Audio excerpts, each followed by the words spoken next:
Welcome back to the Deep Dive. Today, we are opening up a file that feels a little bit like a history lesson and a business thriller rolled into one. Oh, We're definitely. looking at a giant, a 60-year-old titan of the publishing industry called Merceh. It is such a fascinating case study because on the surface, you have this legacy institution, Right. established, wealthy, massive portfolio. But when you peel back the layers, which is what we're going to do today, you Mhm. see a company that is essentially fighting for its life in a digital world. Exactly. We have a huge stack of documents here. We've got the sector overview for the country of Darland, Which is where Merced operates. right? And we've got their internal risk registers, their governance structure, and my personal favorite, a set of financial charts covering 20x1 to 20x5. Ah, the charts. And I'll be honest, when I first looked at that revenue chart, I thought, hey, they're doing great. And that is the trap. That is exactly why we need to dig into these numbers. Because the headline figures hide a very different story about where the money's actually coming from and, maybe more importantly, where the profit is going. Okay, let's unpack this. Before we even get to the scary graphs, let's just establish the landscape. We are in Darland. What does the magazine market even look like there? It's massive. I mean, we are talking about a total market size of about $8 billion. Wow. But, and this is the key context, the market for print-based magazines is diminishing. It is shrinking. But people are still reading, right? They're just not. They are, absolutely. The definition of a magazine has had to expand.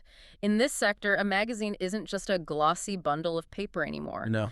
It includes digital apps, podcasts, social media feeds, email newsletters. I mean, if you're a publisher in Darland today, you have to be everywhere. And Merceh is definitely everywhere. They're one of the big five. Right. The industry in Darland is going through this period of intense consolidation. The big fish eating the little fish. Exactly. The top 5 publishers control about half the market by revenue.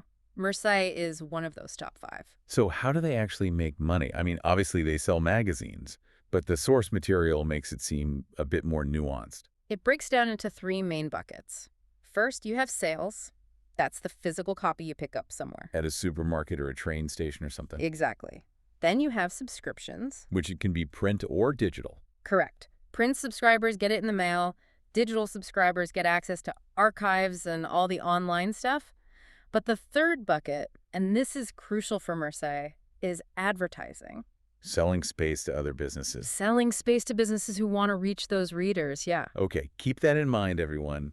Advertising versus selling the actual product. Yeah. We are going to see a major tug of war there. We definitely will. All right, let's step inside Merced.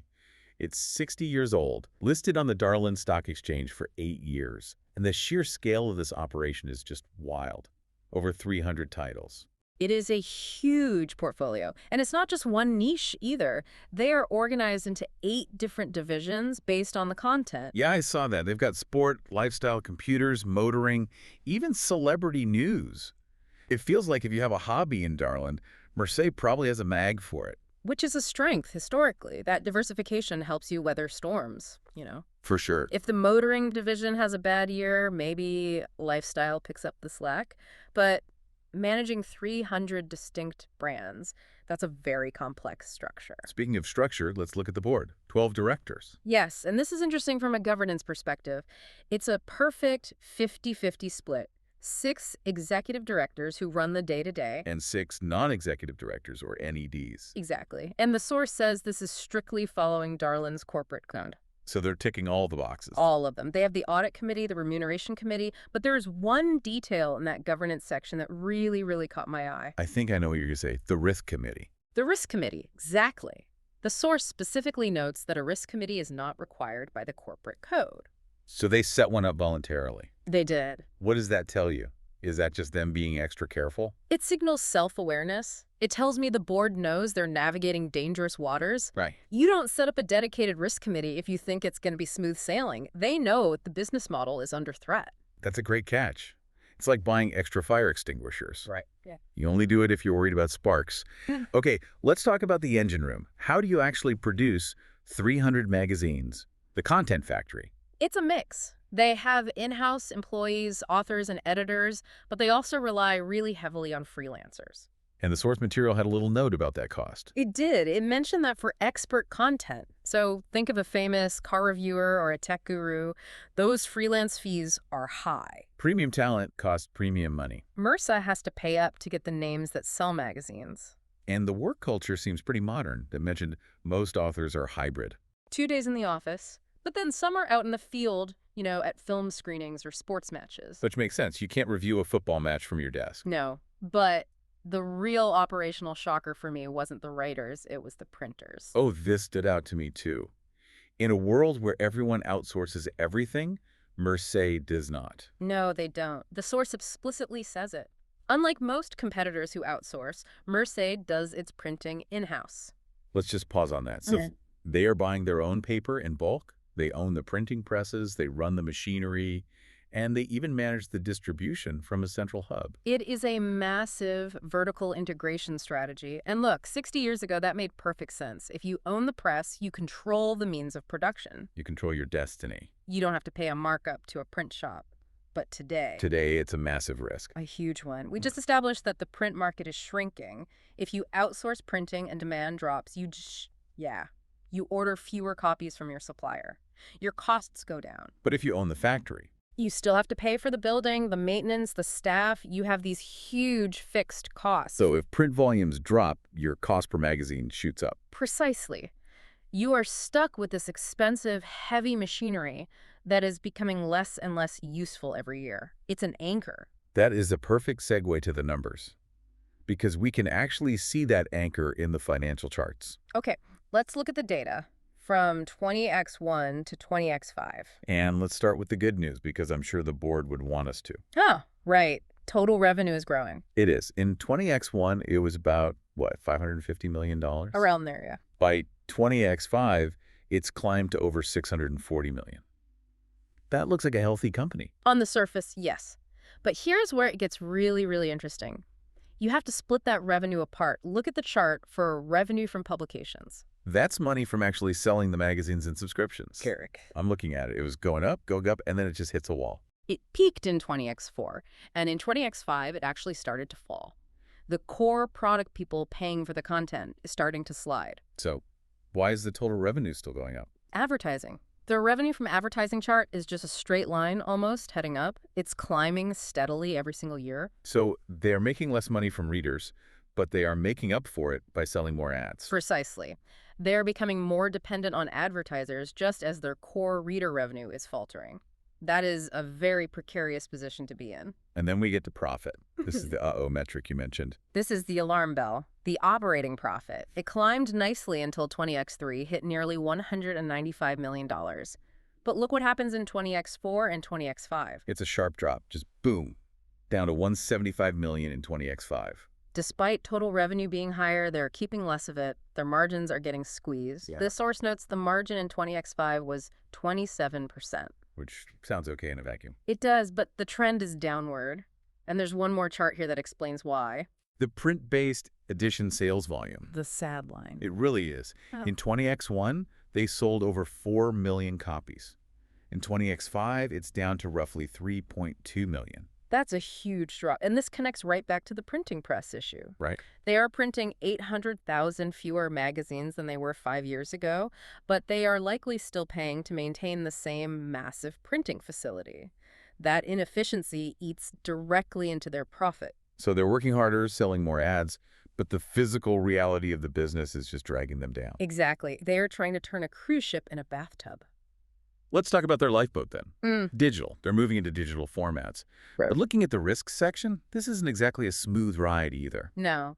And there's a critical vulnerability here. The source says Merceh uses a digital publishing platform. Which allows for paywalls, data analytics, Yeah. all the modern stuff. Sounds great. It does, but it's a third-party supplier. They rent it. They don't own the tech. Ah, so unlike the printing presses, which they own completely, the future of their business is rented. Exactly. And that is a huge strategic risk. If that platform supplier jacks up prices or goes bust or just fails to innovate, Merceh is stuck. They are completely vulnerable. And there was another digital risk in there that, it terrified me a little. Algorithms. SEO, search engine optimization. The risk register explicitly worries about search engines changing how they rank content. That's the nightmare scenario, isn't it? You wake up one morning, some company changes its code, and suddenly your celebrity news articles are on page 10 instead of page 1. And just remember, the revenue growth is coming from advertising. Oh, right. Advertisers pay for eyeballs. If the algorithm hides your content, the traffic vanishes, and the ad revenue evaporates overnight. It's so fragile. Very fragile. And then there's the issue of trust. Cybersecurity. Listed as a major risk. Losing subscriber data. For a company that relies on subscriptions, trust is the currency. If you leak your subscribers' credit card details, they will not renew. Simple as that. Let's pivot to the ethics side of things. Because being a publisher isn't just about money. There's a regulator here. The NMSA, the Newspaper and Magazine Standards Authority. They sound pretty strict. They're the watchdog. They regulate taste, accuracy, offensive content, and they can issue fines. Big ones. Merceh seems pretty proactive about this. I saw in their CSR statement their corporate social responsibility. Yeah. They have a specific line about countering misinformation and fake news. Which is smart branding. In an era of clickbait, positioning yourself as the trustworthy legacy brand is a good differentiator. Yeah, their mission statement uses words like engaging, enabling, and entertaining, trying to take the high road. For sure. There's also a bit about sustainability. They claim their paper is from sustainable sources. And I saw this in the non-financial charts. Their energy consumption has dropped significantly. It has. Energy use is way down since 20X3. That's good, right? More efficient. Well, let's be cynical for a moment. Is it because they installed better light bulbs? Or is it because, as we just saw, print volumes are down by nearly 1 million copies? Right. If you run the printing presses less often, you use less electricity. Exactly. It's easy to claim a reduced carbon footprint when your factory is just idling more often. It might be a green win, but it's driven by a business decline. That is a fascinating and slightly depressing way to look at it. It's the job of the analyst to look at the cause, not just the result. So bringing this all together, we have Merceh Co., 60-year-old giant. They have the content, the heritage, over $600 million in revenue. But the trends are fighting against them, every single one. Profit is falling. Print sales are plummeting. And the growth they do have is coming from ads, which we've established is volatile. And operationally, they are just carrying so much weight, the massive staff, expensive freelancers, and this printing infrastructure that belongs in another century. It really feels like they are at a tipping point. They are. The next 5 years will define whether they survive as a digital-first media company or if they slowly suffocate under the weight of their own history. It's a classic business dilemma. Do you cut off the old to save the new? And that leads me to the big question I'd want to leave with you today. Go for it. We talked about those printing presses. Merceh owns them. In the accounting books, those are listed as assets, valuable machinery. But in the real world, in 20x5, is owning a printing press a strategic asset? Or is it an expensive anchor that's just going to drag them to the bottom of the ocean? That is a heavy question. Asset or anchor? I guess we'll have to watch the charts for 20x6 to find out. Indeed. Thank you for joining us on this deep dive into Merceh Co. It's a wild world of magazines, money, and machinery. We'll catch you on the next one.